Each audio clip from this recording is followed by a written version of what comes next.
In the dawn of time, when the world was still a canvas of untamed wilderness, myths walked the earth as titans. Humanity huddled in the shadows of giants, whispering tales of creatures that defied imagination. Before history was written, before kings built empires, the skies belonged to a legend, a creature of impossible scale.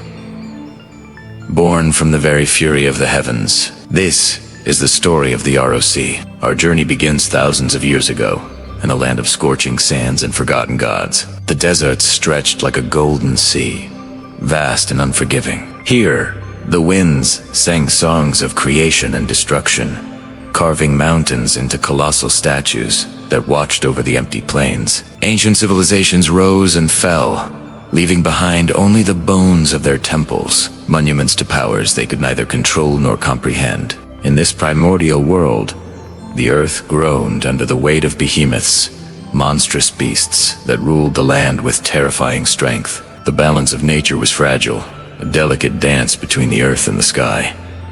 But the sky was not empty. The ancient tribes, who charted their lives by the stars, believed that the sky gods looked down upon the terrestrial chaos with concern. They saw the unchecked power of the land monsters, and knew that an equal, opposing force was needed. So, from the heart of a cosmic storm, they forged a new power, a guardian of the air, a king for the endless blue expanse. High above the world, on the peak of a volcanic mountain that scraped the heavens, a cradle was formed. This was no ordinary nest. It was a caldera of obsidian and cooled lava, a fortress against the world below, and within it rested a single, colossal egg. It was larger than any boulder, its shell pearlescent, shimmering with an inner light. Ethereal cracks, like golden veins, pulsed across its surface, glowing with a mystical energy that mirrored the distant stars. For centuries it lay there, absorbing the power of the sun,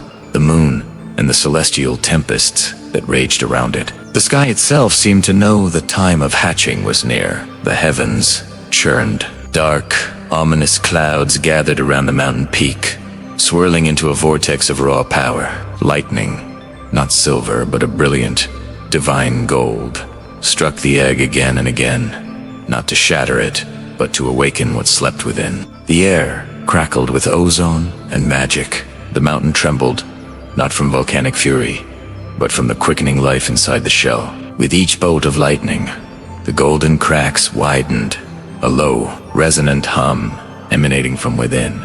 A sound that was felt more than it was heard, a vibration that shook the very soul of the mountain. Then, with a sound like the world splitting apart, the shell broke. Its first cry was not a chirp, but a thunderous call that echoed through the valleys, a declaration of its arrival. It grew at an impossible rate, nourished by the storms it seemed to attract. With every passing week, it doubled in size. Its feathers hardened, their edges sharpening, their surfaces taking on the metallic sheen of bronze and gold. As it matured its connection to the skies, fury became undeniable. Where it flew, storms followed. The simple act of spreading its wings to their full, magnificent span could gather clouds from a clear sky. A beat of those wings could generate winds powerful enough to strip trees from the earth. The ancient tribes watched this phenomenon with a mixture of terror and reverence. They saw not just a bird, but a living piece of the sky, a deity of storm and wind. They saw the ROC snatch colossal serpents from the desert floor and carry them into the clouds. Seeing these acts as the gods reasserting balance, the sky taming the land. The first human encounters were moments of pure, unadulterated awe. A lone hunter tracking game across a high plateau would look up to see a shadow fall over the land. A shadow so vast it blotted out the sun. He would see the ROC, soaring effortlessly on the thermal currents, a living mountain adrift in the ocean of air. Its golden eyes hold the wisdom of the ages and the fury of the storm. We rise above the clouds into the clear, silent stratosphere. Below, the world looks like a painted map, and then it appears rising from the sea of white clouds with an impossible, silent grace. The ROC ascends, eclipsing the sun for a moment. As it passes, it is no longer just a bird, no longer just a guardian. It is a fundamental force of the world, a living embodiment of the sky's infinite power and majesty. It soars into the endless blue. Not just a creature in the sky, but the king of it.